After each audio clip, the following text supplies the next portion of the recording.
खासतौर से पिछले 5 साल में 2019 से 2024 तक जो बीजेपी की हुकूमत के नाकारकर्दगी, उनके गलत फैसले, अवाम दुश्मन फैसले, किसानों को तंग करना, नौजवानों को रोजगार से महरूम कर देना, महंगाई को कंट्रोल नहीं करना, चीन जो हमारी ज़मीन पे कब्जा करके बैठा है उस पर आंखें बंद कर लेना, तो ये ऐसी चीज़ें थी जो अवाम में चल रहा था इसके सिलसिला। और फिर 400 का नारा देने के बाद संविधान को खतरा, और ये बात अवाम में चले गई। खास तौर से जो लोग बाबा साहब अम्बेडकर से मोहब्बत करने वाले हैं, संविधान के ऊपर नाज करने वाले हैं, तो ये सब चीज़ें उनके लिए महंगी पड़ी हैं।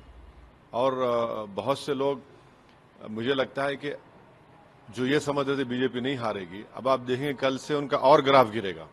सर, आप प्रेस कॉन्फ्रेंस में भी बार बार पूछा गया, आप क्रेडिट क्यों नहीं देते हैं इंडिया अलायंस को और कांग्रेस को इस सियासी सूरत हाल के लिए? मेरे ख्याल से जो माहौल था देश में, बीजेपी को इतनी भी सीटें नहीं आनी चाहिए थी। उनको हम लोग, अगर ये लोग सही काम करते तो 150 में सिमट देते हैं लोगों को।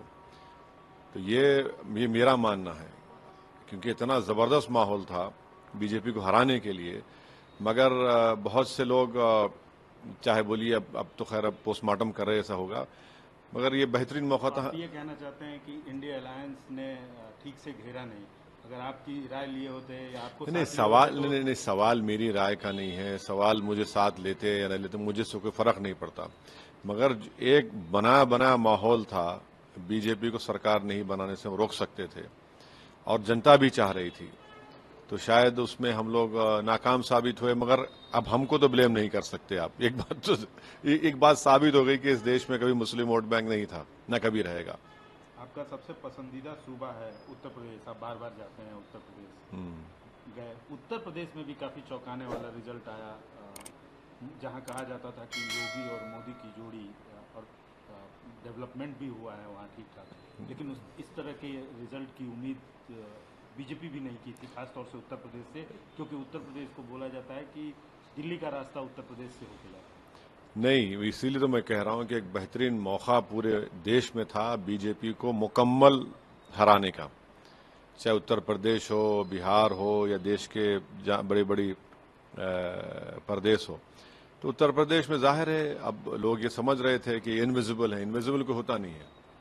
जब इंदिरा गांधी को लोग हरा सकते हैं, जब बड़े बड़े नेताओं को हरा सकते हैं, तो ये लोग क्या हैं?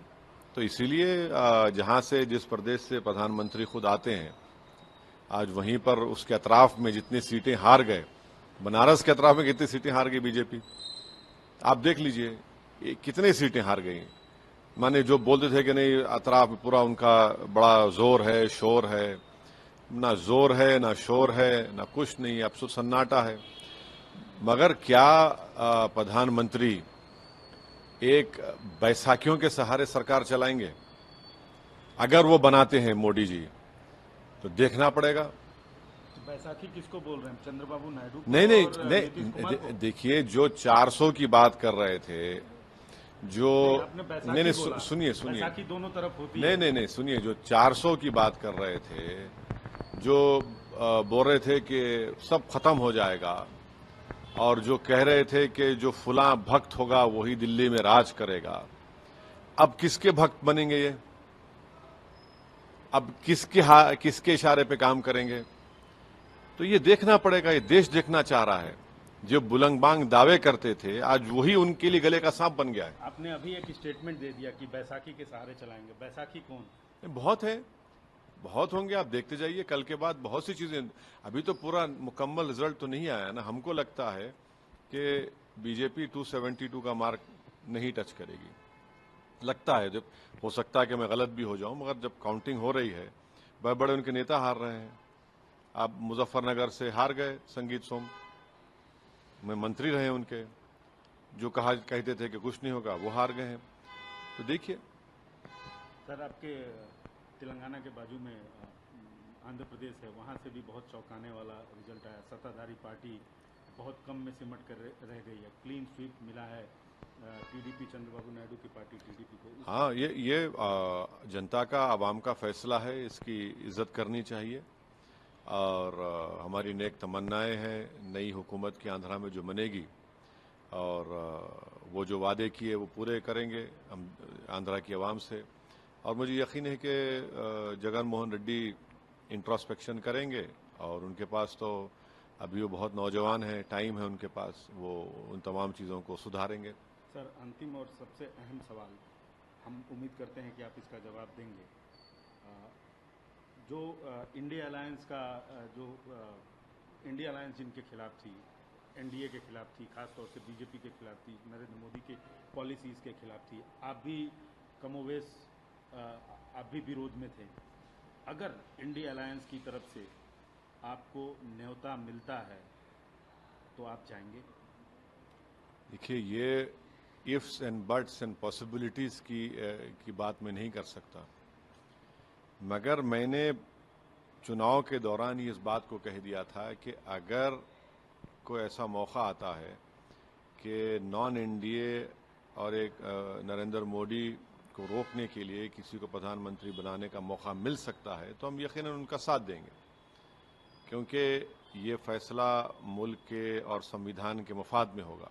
अब ये आएगा नहीं आएगा नहीं मालूम, मगर अगर आप हमारा रिकॉर्ड देखेंगे 10 साल से 2014 से 2024 तक शायद मैं वाहिद एमपी और पार्टी हम हैं जो नरेंद्र मोदी की पार्लियामेंट में हर बिल की मुखालिफत की।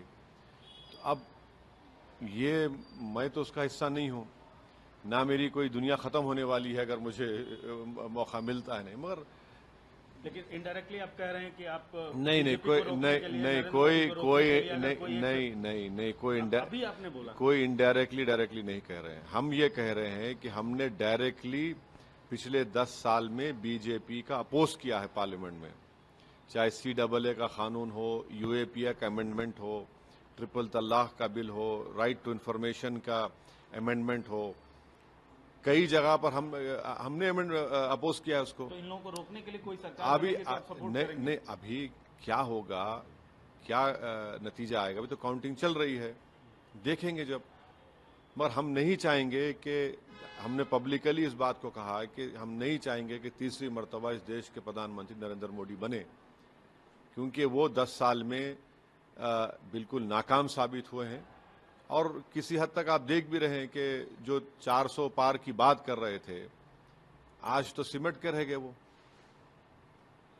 तो मतलब चेहरा कोई भी होगा नहीं, ना ऐसा देखिए, नहीं देखिए, सब आप नहीं चाहेंगे तो किसी और को सपोर्ट करेंगे। देखिए, चेहरा होगा नहीं होगा उसकी जरूरत पड़ेगी नहीं पड़ेगी, ये तो पूरा काउंटिंग के बाद पता चलेगा ना। अभी कैसे बताएंगे? कोई भी ना आप बोल सकते ना मैं बोल